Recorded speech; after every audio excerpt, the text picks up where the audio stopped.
अगर हमने वापस उस कॉन्फिडेंस में आना है, अगले 2 मैच बहुत ही इंपॉर्टेंट है पाकिस्तान के लिए। मिडिल के ओवर्स कैसे करने हैं, कॉन्फिडेंस लेवल नहीं है बॉलर्स का, नए बॉल का इशू भी है, बैटिंग में भी आउट ऑफ फॉर्म प्लेयर्स हैं, चाहे वो शादाब है, चाहे वो नवाज़ है, चाहे हमारी फास्ट बॉलिंग है।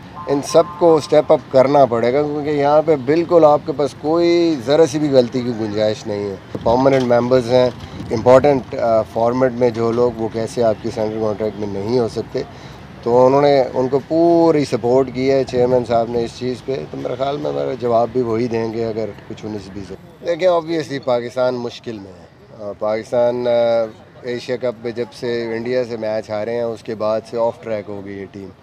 उससे पहले बड़ी ज़बरदस्त परफॉर्मेंसेस थी, बट वो हमें नज़र आया नेक्स्ट मैच में श्रीलंका के अगेंस्ट कि हमारी वो इंजरी सारा कुछ जो है वो इकट्ठा हो गया एकदम। तो वापस जब ट्रैक पर टीम ने आना होता है तो कुछ स्पेशल परफॉर्मेंस आपको चाहिए होती है, और वो भी नहीं हुई यहाँ पे पहले मैच में। अनफॉर्चुनेटली न्यूजीलैंड से हार गए मैच। तो I think it's a good chance for Pakistan Australia के अगेंस्ट वो अच्छी परफॉर्मेंस दें, और फिर अगले 2 मैच बहुत ही इंपॉर्टेंट है पाकिस्तान के लिए। अगर हमने वापस उस कॉन्फिडेंस में आना है, वो मैच हमारे लिए जीतने बहुत ज़रूरी हैं before the India game.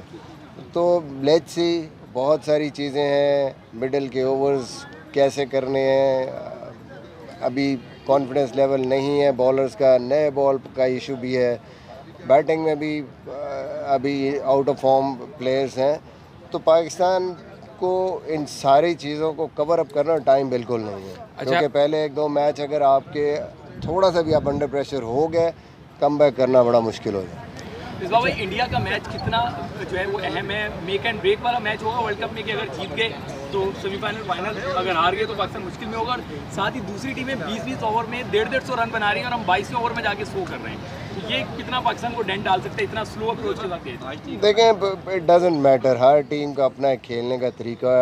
And of the day आपका स्कोर अगर 350 आपने लगाया बोर्ड पे, तो then basically your bowling needs to defend that. और ये पाकिस्तान के लिए, आप इंडिया का मैच तो आप बहुत आगे की सोच रहे हैं। मैं तो ये कह रहा हूँ कि ये ऑस्ट्रेलिया का मैच और पहले 2 मैच पाकिस्तान के लिए बहुत इंपॉर्टेंट। अगर ये मैच हम अच्छा करते हैं, जो कि टीम को पूरी कोशिश करनी चाहिए, रिदम, वो कॉन्फिडेंस जो हम थोड़ा सा शेक हुआ है हमारा एशिया कप में, उसको वापस लाने के लिए हमारे लिए बड़ा ज़रूरी है। एक दफ़ा ट्रैक पे वापस आ गए, then we would be in position. No doubt India बड़ी स्ट्रॉन्ग है, बट अगर हम 2 मैच जीतते हुए गए तो हमारे पास चांस है, फिर हम उनको चैलेंज कर सकते हैं। बट अगर इन मैचेस में हमारी परफॉर्मेंस 19-20 हुई है, तो then it will be very difficult for Pakistan कि इंडिया को हमने कैसे फिर फेस करना। अच्छा मिसबाह भाई, आपको कहते हैं कि आप तमाम तर मामला देख रहे हैं क्रिकेट के हवाले से, चेयरमैन साहब कहते हैं सीटीसी आप हेड कर रहे हैं, सेंट्रल कॉन्ट्रैक्ट जो अनाउंस किए हैं उसमें बहुत ज़्यादा तनकीद भी हो रही है। नसीम शाह तीनों फॉर्मेट खेलते हैं, उनको ए कैटेगरी दी गई, साबिक कप्तान को डी कैटेगरी मिल गई। तो आपका इनपुट था, नहीं था? अबरार को कोई कैटेगरी दी गई, और क्या इसमें तब्दीली आएगी या नहीं आएगी? नहीं, मेरे भी तहफ़्फ़ुज़ात हैं इस चीज़ पे। ये पहले से जो मेरे ख्याल में डिसाइडेड था, शायद प्रीवियसली इन्होंने किया था टीम मैनेजमेंट के साथ मिल के, जिसमें बहुत सारी चीज़ें हमारी समझ में नहीं आ रही हैं और हमारा कोई इनपुट नहीं है। ऑब्वियसली मेरे से अगर आप पूछेंगे तो मैं ज़रूर बताऊंगा उनको कि ये चीज़ें नहीं, कि आपके परमानेंट मेंबर्स हैं, सबसे इम्पॉर्टेंट फॉर्मेट में जो लोग, वो कैसे आपके सेंट्रल कॉन्ट्रैक्ट में नहीं हो सकते। तो ये चीज़ें देखने की ज़रूरत है। एंड ऑब्वियसली हफीज़ ने भी टीम के हवाले से पहले क्लियर किया है कि टीम भी ये बेसिकली सिलेक्शन कमेटी और टीम मैनेजमेंट की टीम है, तो उन्होंने उनको पूरी सपोर्ट की है चेयरमैन साहब ने इस चीज़ पे। तो मेरे ख्याल में मेरा जवाब भी वही देंगे अगर कुछ 19-20 होगा। मिसबाह भाई, आप इतने जो 11-12 फेलियर्स हुए हैं फ़खर ज़मान के, आप समझते हैं कि उसके बावजूद भी इंडिया में जहाँ प्रॉब्ली कंडीशन उसके फेवर में आ सकती है, उसको एतमाद देना चाहिए या अब्दुल्ला को चांस देना चाहिए? Obviously it's a difficult decision. देखें, जो कोई आपका मैच विनर या इम्पैक्ट प्लेयर होता है ना, तो पाकिस्तान एक गलत टाइम पर ना बड़ी मुश्किल सिचुएशन में आ गया, क्योंकि फ़खर ये तो सारे बिलीव करते हैं, थोड़ा सा मेरे ख्याल में उससे ख़ुद भी मिस कैलकुलेट हो गया है कि वो कनाडा में गया, वहाँ पे भी मुश्किल विकटें थी, फिर एलपीएल में चला गया, वहाँ और मुश्किल स्लो पिचेस थी, तो वो एक प्रेशर माउंट हो गया उसका, उससे अब बाहर निकलना है उसको। तो इंडिया, मेरे ख्याल में इंडिया एक अच्छी जगह हो सकती है, और क्यों उसको बैक कर रही है टीम मैनेजमेंट हमें भी पता है कि वो ऐसा प्लेयर है कि अच्छी कंडीशंस में अगर वो खेलेगा तो शायद पाकिस्तान के पास चांस होगा 350 प्लस करने का। तो it's not going to be easy decision हमारे लिए भी और उनके लिए भी। अच्छा भाई, शादाब भी परफॉर्म नहीं कर पाए लेकिन मुसलसल टीम का हिस्सा है और एक अहम मौका है पाकिस्तान में वर्ल्ड कप में, समझते हैं कि उनको भी बैक करने की ज़रूरत है या फिर उसामा हमारे पास बेटर ऑप्शन रहेंगे?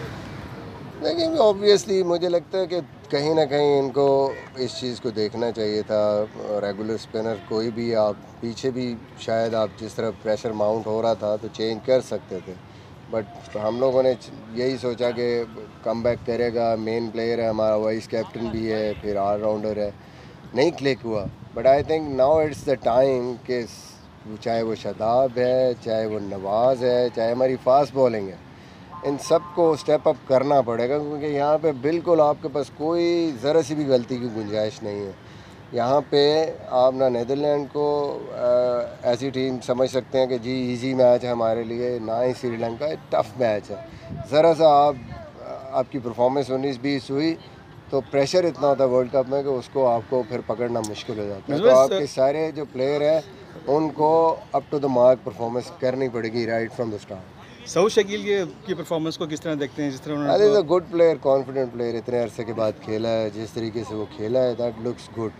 जो सबसे अच्छी चीज़ होती है किसी भी प्लेयर की कि उसको ये नहीं कोई प्रेशर कि मैं अभी खेल रहा हूँ, वो आते हुए जिस तरह पिछला मैच खेला है उसने भी शॉट्स खेली हैं अकॉर्डिंग टू द सिचुएशन खेला और वो अच्छा टच नज़र आया।